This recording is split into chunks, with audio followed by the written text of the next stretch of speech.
Assalamualaikum warahmatullahi wabarakatuh. Perkenalkan, nama saya Ana Mulyana, CGP Rekognisi Angkatan 9 dari SMK Negeri 1 Toli-Toli. Pada video kali ini saya akan memberikan koneksi antar materi modul 2.3 tentang coaching untuk supervisi akademik. Refleksi terkait pengalaman belajar. Setelah saya mempelajari modul 2.3 tentang coaching untuk supervisi akademik, saya merasa senang karena dapat menambah pemahaman saya tentang bagaimana cara melakukan praktik coaching dengan baik dan benar. Sebagai guru penggerak, saya harus mampu menjalankan salah satu peran dari guru penggerak, yaitu menjadi coach bagi guru yang lain.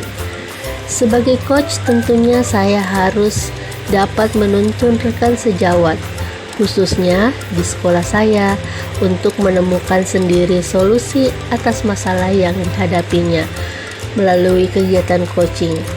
Selain itu, sebagai guru penggerak, saya juga harus memiliki konsep coaching untuk dapat menjalankan coaching supervisi akademik sebagai bekal saya ke depannya jika diamanahkan untuk menjadi seorang pemimpin. Coaching adalah suatu proses yang menstimulasi dan mengeksplorasi pemikiran dan proses kreatif seorang coachee untuk memaksimalkan potensi pribadi dan profesional yang dimilikinya.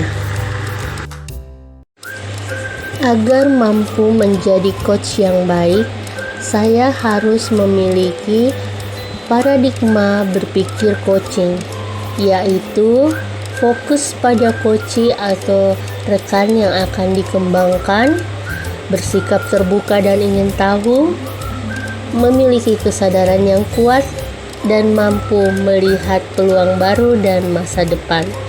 Saya juga harus memiliki prinsip coaching, yaitu kemitraan, proses kreatif, dan memaksimalkan potensi.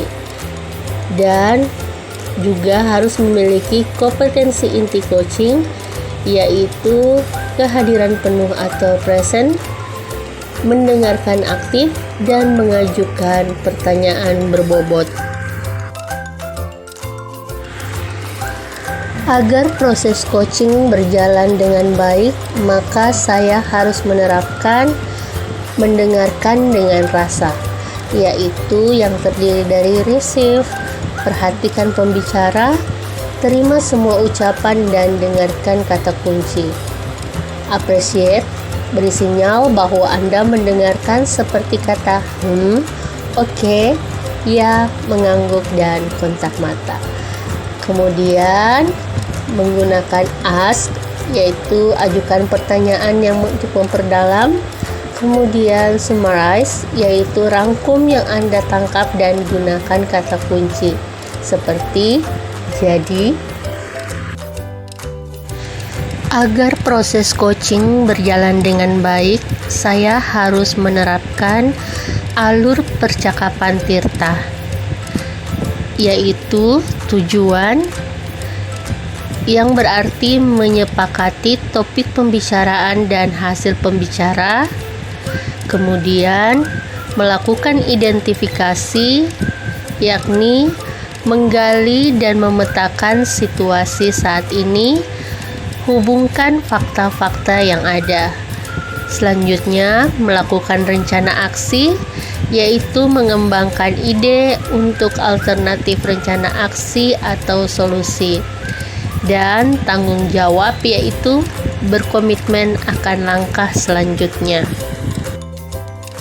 Setelah mempelajari modul ini, saya merasa tercerahkan tentang bagaimana dapat melakukan coaching dengan baik dan dengan menggunakan paradigma berpikir coaching, prinsip coaching, dan kompetensi inti coaching dalam membantu rekan-rekan sejawat saya di sekolah untuk menemukan solusi atau permasalahan yang dihadapinya.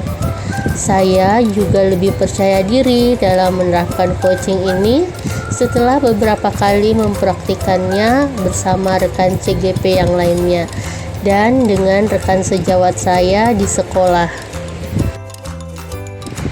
Yang sudah baik dalam diri saya terkait modul ini adalah saya lebih memahami bagaimana cara melakukan coaching yang baik dan penerapannya dalam pendidikan. Melalui praktik coaching, saya telah mampu menggunakan alur tirta dengan baik dan menggunakan paradigma berpikir, prinsip coaching, serta telah mampu menguasai beberapa kompetensi inti coaching. Kompetensi yang akan saya tingkatkan ke depannya adalah kompetensi inti coaching, terutama dalam mengajukan pertanyaan berbobot, karena saya masih merasa kurang kompeten dalam memberikan pertanyaan-pertanyaan terbuka dalam membantu coach dalam menggali lebih dalam lagi potensi dirinya, tanpa adanya asumsi-asumsi pribadi dari saya. Analisis implementasi dalam konteks CGP. Bagaimana penerapan coaching untuk supervisi akademik? Tujuan supervisi akademik adalah untuk meningkatkan kualitas proses pembelajaran, antara lain dengan cara memberikan masukan, bimbingan, dan mengembangkan kemampuan guru, sehingga kompetensi guru meningkat. Dengan melaksanakan supervisi akademik dengan prinsip coaching, maka kemitraan akan terbangun dan membuka peluang akselerasi kesadaran yang dapat mendorong tindakan aksi yang dilandasi dengan kepercayaan coach kepada coach. Apa tantangan implementasi coaching di sekolah? Implementasi coaching di sekolah seperti kegiatan supervisi akademik sering dianggap sebagai suatu kegiatan observasi atau penilaian terhadap kinerja atau pekerjaan guru, sehingga menjadi suatu kegiatan untuk mencari kekurangan guru dan guru merasa terbebani ketika akan disupervisi. Bagaimana alternatif pemecahan masalah yang ada?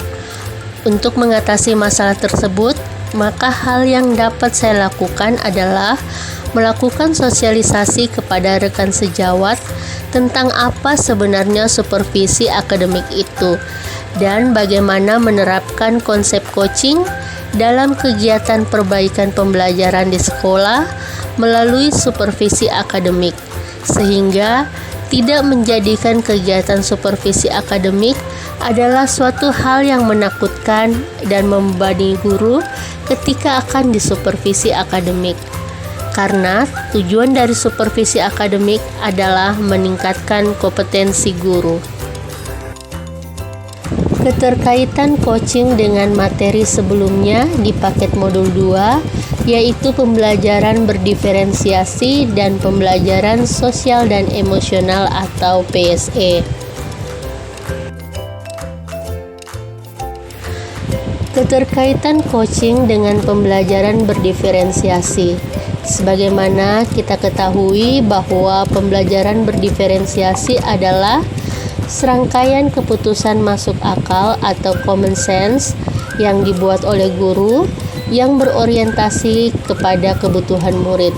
Sesuai dengan definisi pembelajaran berdiferensiasi tersebut, dapat diasumsikan bahwa paradigma coaching dan prinsip coaching dapat diterapkan untuk menyelesaikan permasalahan pembelajaran. Selain itu, dengan menerapkan coaching sebagai sebuah pendekatan pembelajaran untuk memenuhi kebutuhan belajar murid adalah suatu hal yang dapat dilakukan dan efektif untuk mencapai hasil yang diinginkan. Untuk menyusun dan melaksanakan proses pembelajaran, Guru akan mengarahkan murid untuk menemukan, menentukan atau memilih kebutuhan belajarnya. Murid dimampukan untuk dapat belajar sesuai dengan gaya belajarnya, kemampuan belajar, bakat, dan minat yang dimiliki. Dengan demikian, pembelajaran dapat berjalan dengan baik dan murid merasa nyaman dengan proses belajar mereka lakukan. Keterkaitan coaching dengan pembelajaran sosial emosional. Pembelajaran sosial emosional atau PSE adalah pembelajaran yang dilakukan secara kolaboratif oleh seluruh komunitas sekolah. Proses kolaborasi ini memungkinkan anak dan orang dewasa di sekolah memperoleh dan menerapkan pengetahuan, keterampilan, dan sikap positif mengenai aspek sosial dan emosional agar dapat, yang pertama, memahami, menghayati, dan mengelola emosi atau yang dikenal dengan kesadaran diri. Kemudian yang kedua, menetapkan dan mencapai tujuan positif atau pengelolaan diri. Ketiga, merasakan dan menunjukkan empati kepada orang lain atau yang dikenal dengan kesadaran sosial. Yang keempat yaitu membangun dan mempertahankan hubungan yang positif atau keterampilan berelasi. Dan yang kelima adalah membuat keputusan yang bertanggung jawab, yaitu pengambilan keputusan yang bertanggung jawab. 5 kompetensi sosial emosional yang dipelajari pada modul sebelumnya menjadi sebuah dasar seorang guru agar dapat menguasai 3 kompetensi coaching yang ada, sehingga pembelajaran sosial emosional sangat penting dan perlu ditempuh seorang guru untuk meningkatkan kompetensi sosial emosionalnya sebelum belajar mengenai coaching. Selain itu, dalam pembelajaran sosial emosional, seorang guru akan memperoleh pengalaman mengenai mengelola diri yang baik hingga mampu mengambil keputusan.